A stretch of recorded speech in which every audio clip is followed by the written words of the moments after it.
मेहंदी का दरख्त। मेहंदी यानी कि जो औरतें लड़कियां हाथों पे लगाती हैं, ये है मेहंदी का दरख्त। ये इस मेहंदी के जो है ना, इसके पत्ते को, इसके पत्तों को तोड़कर वो उसको साए के अंदर रख देते हैं, यानी कि कमरे के। अस्सलाम वालेकुम, मैं हूं रॉब मोहम्मद नदीम और आप देख रहे हैं मेरा यूट्यूब चैनल सुच्चे मोती।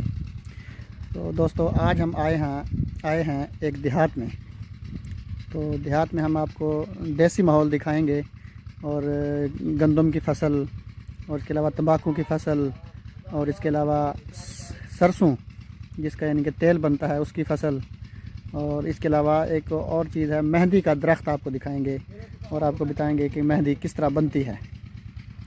तो चलो जी, हम आपको दिखाते हैं। ये जी हम आपको दिखा रहे हैं तंबाकू की फसल। ये हमारे इलाके जामपुर का तंबाकू पूरे पाकिस्तान में मशहूर है और पूरे पाकिस्तान में जो तंबाकू सप्लाई होता है वो हमारे जामपुर का ही तंबाकू है। और जामपुर का तंबाकू बहुत ही आला किस्म का तंबाकू समझा जाता है। ये तंबाकू की फसल है, ये आप देख लें। अभी जो है ना, इसको काश्त किए हुए तकरीबन मेरे ख्याल में 1 माह हुआ होगा कम से कम। तो ये देख लें, ये तंबाकू इस तरह का होता है जिन दोस्तों ने ना देखा हो। तो इसके अलावा जी हम आपको दिखा रहे हैं, ये गंदम की फसल है। अब गंदम इंशाल्लाह अगले 2 माह में पक के तैयार हो जाएगी।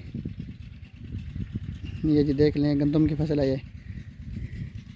अच्छा जी, इसके अलावा हम आपको दिखा रहे हैं, ये है मेहंदी का दरख्त। मेहंदी यानी कि जो औरतें लड़कियां हाथों पे लगाती हैं, ये है मेहंदी का दरख्त। ये इस मेहंदी के जो है ना, इसके पत्ते को, इसके पत्तों को तोड़कर वो उसको रख देते हैं, यानी कि कमरे के अंदर रख दें या किसी भी जगह पे आप रख दें हैं। ये देख लें आप, ये मेहंदी का पूरा दरख्त। अभी यानी कि ख़िज़ां का मौसम है तो इस पे पत्ते थोड़े कम हैं। जैसे ही बाहर का मौसम आया हो जाएगा ये, और इस पे यानी कि अभी इसके बीज भी लगे हुए हैं। तो इसके जो पत्ते होते हैं, इन पत्तों को जो है ना तोड़ के तो फिर इनको सुखाया जाता है और इनको जो है ना साए में सुखाया जाता है। उसके बाद फिर इनको जो इनका रगड़ कर बारीक किया जाता है तो वो मेहंदी बन जाती है। जो मेहंदी हम यानी कि हाथों पे लगाते हैं, और जिनके हाथों पे, सर पे, जो मर्जी जहाँ मर्जी लगा लें, तो ये वही मेहंदी होती है जिसको यानी कि ये है मेहंदी का दरख्त। ये देख लें जी, आपको फसल दिखा रहे हैं। यानी कि ये एक सरसों की किस्म है, इसको केनोला भी। अगर आप लोगों को हमारी वीडियो अच्छी लगे तो हमारे चैनल सुच्चे मोती को सब्सक्राइब करना है और हमारी वीडियो को लाइक करना है और शेयर करना है। ठीक, हाफिज़।